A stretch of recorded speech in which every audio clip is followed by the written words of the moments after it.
หน่วยการเรียนรู้ที่7กว่าแผ่นดินจะกลบหน้าครอบครัวของเด็กหญิงฟางมีอยู่ด้วยกัน4คนพ่อแม่ลูกฟางมีน้องชายคนหนึ่งชื่อเพียวครอบครัวนี้เป็นครอบครัวที่อบอุ่นพ่อแม่รักและดูแลเอาใจใส่ลูกเป็นอย่างดีพ่อของฟางเป็นข้าราชการชั้นผู้ใหญ่คนหนึ่งของจังหวัดส่วนแม่ทำอาชีพส่วนตัวทว่าบ่ายวันอาทิตย์วันหนึ่งมีหญิงชายคู่หนึ่งเดินเข้ามาในบ้านพร้อมกับกระเช้าของขวัญ1 ใบและกระเช้าเพียงใบเดียวนี้เท่านั้นที่ทำให้ครอบครัวของฟางต้องมีความเปลี่ยนแปลงครั้งยิ่งใหญ่เรื่องมีอยู่ว่าในบ่ายวันอาทิตย์วันหนึ่งพ่อแม่และลูกๆกำลังเล่นตีลูกขนไก่กันอยู่ก็มีแขกชายหญิงคู่หนึ่งมาขอพบพ่อพร้อมด้วยกระเช้าของขวัญผูกใบสวยงามชายหญิงคู่นั้นชื่อธีระกับวีนาพวกเขาเป็นสามีภรรยากันเมื่อพ่อพูดคุยกับแขกประมาณครึ่งชั่วโมงแขกก็ลากลับไปพ่อมีสีหน้าไม่ค่อยดีนักแต่พอแม่ถามพ่อก็บอกว่าไม่มีอะไรแล้วพ่อก็เรียกลูกๆมารื้อของในกระเช้าซึ่งก็มีของกินนานาชนิดเหมือนกระเช้า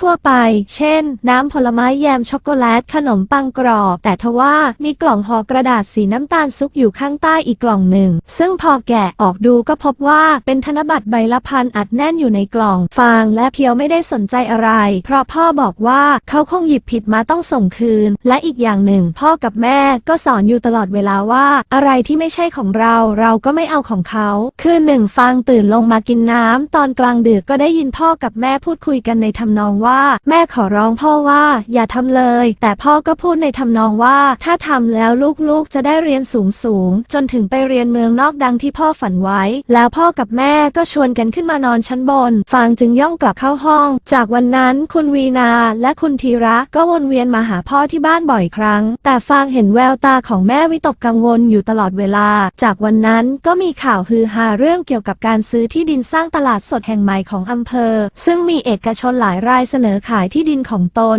แต่คณะกรรมการซึ่งมีคุณพลุพ่อของฟางเป็นประธานกลับพิจารณาเลือกเอาที่ดินที่อยู่นอกตัวเมืองแม้จะถูกคัดค้านจากชุมชนแต่ในที่สุดเสียงคัดค้านก็ซาไปเพราะขาดผู้นำที่เข้มแข็งบรรยากาศภายในครอบครัวของฟางเปลี่ยนไปแม่มึนตึงกับพ่อแต่พ่อกลับอารมณ์ดีขึ้นเมื่อคุณวีนาและคุณธีรมาหาจากนั้นข้าวของเครื่องใช้ราคาแพงเริ่มทยอยเข้ามาในบ้านแต่แม่กลับไม่ดีใจทั้งยังใช้เวลาอยู่ในห้องพระมากกว่าอยู่กับพ่อและลูกๆเสียอีกไม่กี่เดือนต่อมาตลาดนั้นก็สร้างเสร็จแต่เงียบเหงาเพราะค่าเช่าแผงค่อนข้างสูงพ่อค้าแม่ค้ามีไม่มากลูกค้าก็บางตาเพราะต้องเดินทางหลายต่อมาพื้นตลาดที่เทปูนไว้ก็ซุดเป็นหลุมเป็นบ่ออีกพ่อค้าแม่ค้าจึงพากันเลิกขายในที่สุดตลาดก็กลายเป็นตลาดร้างหนังสือพิมพ์ลงข่าวเรื่องการทุจริตอย่างครึกโครมพ่อกับแม่ของฟางทะเลาะกันเมื่อแม่รู้ว่าพ่ออยู่เบื้องหลังของการทุจริตครั้งนี้แต่พ่อก็บอกว่าพ่อทำทุกอย่างก็เพราะรักและอยากให้ลูกเมียอยู่สุขสบายฟางเริ่มลำดับเหตุการณ์ที่ตนและน้องชายได้พบเมื่อเดินผ่านตลาดมีกลุ่มคนพูดจากกระทบกระเทียบแม่เองก็ถูกบ้าสุรีคนที่ทั้งเมืองให้ฉายาว่าเป็นเจ้ากรมกระจายข่าวพูดจากกระทบกระเทียบแดกดันเหมือนกันแต่แม่ก็ได้แต่นิ่งฟังกลัวว่าสักวันความจริงอาจจะปรากฏว่าครอบครัวของเธอทุจริตและแล้ววันที่ฟางกลัวก็มาถึงวันนั้นขณะที่แม่ฟางและน้องเซี่ยวกำลังรอพ่อกลับมากินข้าวเย็นแม่ก็ได้รับโทรศัพท์แล้วรีบออกจากบ้านไปแล้วกลับมากับพ่อจนดึกพอพ่อขึ้นไปอาบน้ำแม่ก็เรียกฟางกับเพียวมากอดแล้วบอกกับลูกๆว่าพ่อถูกจับเพราะมีส่วนร่วมเข้าไปพัวพันในคดีทุจริตการสร้างตลาดซึ่งมีหลักฐานแน่ชัดมีคนร่วมขบวนการกันเป็น10รวมทั้งคุณวีนาและคุณธีรสามีภรรยาคู่นั้นด้วยแม่ไปขอให้เพื่อนพ่อช่วยประกันตัวให้พ่อออกมาสู้คดีนับจากวันนั้นฟางรู้สึกว่าชีวิตของทุกคนในครอบครัวเหมือนตกอยู่ในหุบเหวดำมืดตัวเธอและน้องชายไม่กล้าออกจากบ้านไปไหน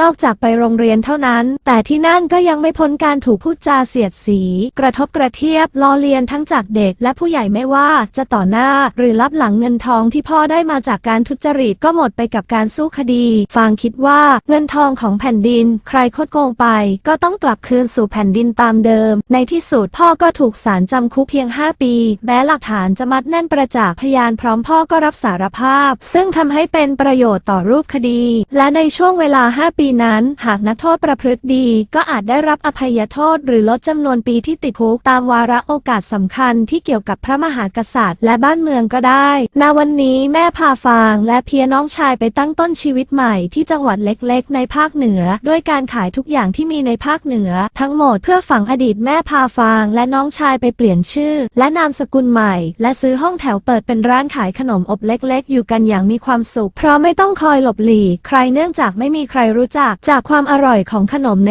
ร้านทำให้ลูกค้าพูดกันไปปากต่อปากจนกระทั่งวันหนึ่งซึ่งเป็นวันที่ครอบครัวของฟางอยากสาบส่งและขีดออกจากปฏิทินคือวันที่มีลูกค้าผู้หญิงกลุ่มใหญ่เดินเข้ามาในร้านและหนึ่งในนั้นคือป้าสุรีเธอหันไปซุบซิบกับเพื่อนๆแล้วก็ส่งเสียงทักทายแม่ของฟางว่าคุณเดือนนั่นคุณเดือนใช่ไหมมาทำอะไรที่นี่คะใครจะเชื่อบ้างว่าแค่กระเช้าของขวัญเพียงกระเช้าเดียวจะเป็นจุดเริ่มต้นที่ทำให้ครอบครัวหนึ่งต้องล่มสลายฟางและแม่ถึงกับตัวแข็งกับเสียงทักของป้าสุรีความผิดพลาดที่เกิดขึ้นถึงแม้ว่าฟางและแม่จะไม่ใช่ผู้ลงมือกระทำเองแต่ผลพวงย่อมเกี่ยวเนื่องกันเป็นลูกโซ่ความจริงย่อมเป็นความจริงเสมอไม่มีใครหลีกเลี่ยงได้คนไทยลืมง่ายจริงหรือขนาดหลบมาอยู่ในที่ที่คิดว่าไม่มีใครรู้จักแล้วก็ยังมีคนรู้จักมาพบมาเจอจนได้หรือจนกว่าแผ่นดินจะกลบหน้าจึงจะหลบพ้น